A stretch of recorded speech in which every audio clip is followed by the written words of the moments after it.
आज का जो हमारा टॉपिक है वो है बॉन्ड फिशन या हम बॉन्ड क्लीवेज बोलते हैं। बॉन्ड का बेसिकली टूटना, वो किस किस तरह से टूट सकता है और हम उसको क्या बोलते हैं और उससे क्या फॉर्मेशन होता है, हम ये देखेंगे। नाउ जो हमारा मेन टॉपिक है हम उसका नाम लिख लेते हैं, बॉन्ड फिशन। बॉन्ड फिशन ये होते हैं बेसिकली दो प्रकार के, टू टाइप्स के।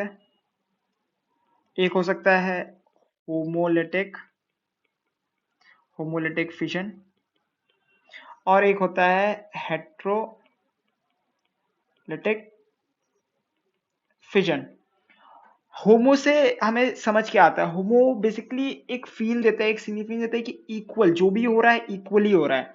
हेट्रो से हो रहा है अनइक्वल फीलिंग आता है, लाइक कि कुछ भी हो रहा है ना उसमें इक्वल नहीं है, या तो किसी के पास ज्यादा जा रहा है तो किसी के पास कम जा रहा है। तो ये नेम से आप याद रख सकते हो, होमोलिटिक और हेट्रोलिटिक। फिजन मतलब तो टूटना, इस चीज का टूटना हो गया, फिजन हो रहा है ना।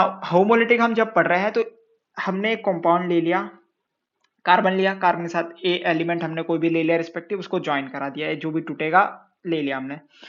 अब जो होमोलिटिक फिजन होता है वो जो ये दोनों इलेक्ट्रॉन बॉन्ड में पार्टिसिपेट कर रहे थे, एक इलेक्ट्रॉन इसके पास चला जाएगा हमारे ए एलिमेंट, और एक चला जाएगा कार्बन के पास। तो हमारे पास रिस्पेक्टिव ये कार्बन के ऊपर एक इलेक्ट्रॉन और इसके ऊपर एक इलेक्ट्रॉन दिखेगा, और इन्हें जो हम बोलते हैं, इसे बोलते हैं फ्री रेडिकल। फ्री रेडिकल बोलते हैं इसे। और ये जो एरो है ये एक एक तरफ से होता है, इस एरो को हम बोलते हैं fish hook arrow, like fish hook arrow. तो ये एक मतलब पॉइंट है, याद याद रखते हैं आप। ये होता है होमोलिटिक। होमोलिटिक में एक ही तरीके से हो सकता है कि दोनों के पास एक इलेक्ट्रॉन जाए और आप देख रहे हो इक्वली जा रहा है, मतलब एक इलेक्ट्रॉन इसके पास जा रहा है, एक इलेक्ट्रॉन इसके पास जा रहा है ना। हम देखेंगे अब हेट्रोलिटिक।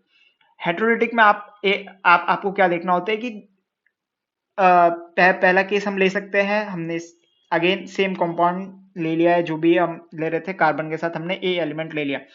ये जो दो इलेक्ट्रॉन पार्टिसिपेट करें, एक केस हो सकता है कि ये इस कार्बन के पास दोनों इलेक्ट्रॉन चले जाए, कार्बन के पास दोनों इलेक्ट्रॉन चले जाए, तो उससे हमारे पास बनेगा क्या, कार्बन के ऊपर नेगेटिव चार्ज आ जाएगा। ये दो इलेक्ट्रॉन जो उसने बॉन्ड के इलेक्ट्रॉन उसके पास आ गए, और हमारे पास जो ए एलिमेंट था उसके बाद पॉजिटिव चार्ज आ गया है, क्योंकि उसने तो अपने अपने हिस्से का बॉन्ड इलेक्ट्रॉन भी दे दिया है उसको, तो उसके ऊपर पॉजिटिव चार्ज आ गया। एक ये हो सकता है, और इसमें आप देख रहे हो कार्बन के ऊपर नेगेटिव चार्ज है, तो इसको हम बोलते हैं कार्बन आयन। कार्बन आयन नाम कहां से है, कार्ब आ गया हमारा कार्बन से, और एनायन मतलब नेगेटिव चार्ज होता है, नेगेटिव चार्ज को हम सिग्निफाई करते हैं एनायन से, तो कार्बन आयन बोलते हैं इसको। और ये चीज जो फॉर्म हुआ है, इसको बोलते हैं इंटरमीडिएट। अभी मैं बता दूंगा कि इंटरमीडिएट कहां पर आता है और क्यों हम बोल रहे हैं इसको इंटरमीडिएट। ये सेकंड सेकंड केस हो सकता है, सेकंड तरीका हो सकता है तोड़ने का। ये जो दो इलेक्ट्रॉन है ये हमारे पास एलिमेंट ए के पास चले जाए, तो उससे हमारे पास फॉर्म क्या होगा, कार्बन के ऊपर आ जाएगा हमारे पास पॉजिटिव चार्ज, और जो हमारा एलिमेंट ए रहेगा उसके ऊपर आ जाएगा नेगेटिव चार्ज, रिस्पेक्टिव दो इलेक्ट्रॉन जो भी थे।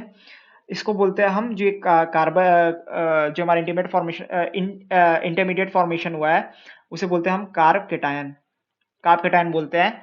और कार्ब से तो आपको पता चल रहा है कि कार्बन सा है, और केटायन मतलब होता है पॉजिटिव चार्ज को हम सिग्निफाई कर रहे हैं। ये दो तरह से होती है, ये भी इंटरमीडिएट्स है, इंटरमीडिएट्स।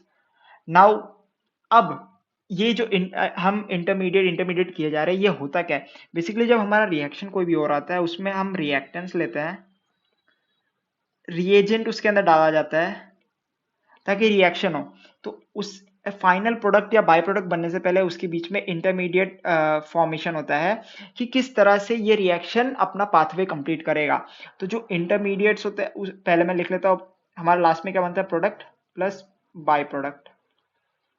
तो ये जो इंटरमीडिएट्स है ये आइदर इस तरह से हो सकता है या तो इस तरह से होता है, मतलब कि वो रिएक्शन पर डिपेंड करता है। और अगर होमोलिटिक होता है तो होमोलिटिक तो एक ही तरह से है कि दोनों के पास एक इलेक्ट्रॉन चल जाए, फ्री रेडिकल फॉर्मेशन हो जाए।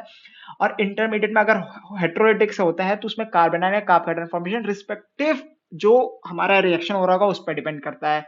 आई होप आपको समझ आया होगा कि होमोलिटिक हेट्रोलिटिक फिशन क्या होता है और बॉन्ड फिशन में इनका क्या रोल होता है। Thank you so much, thank you so much for watching.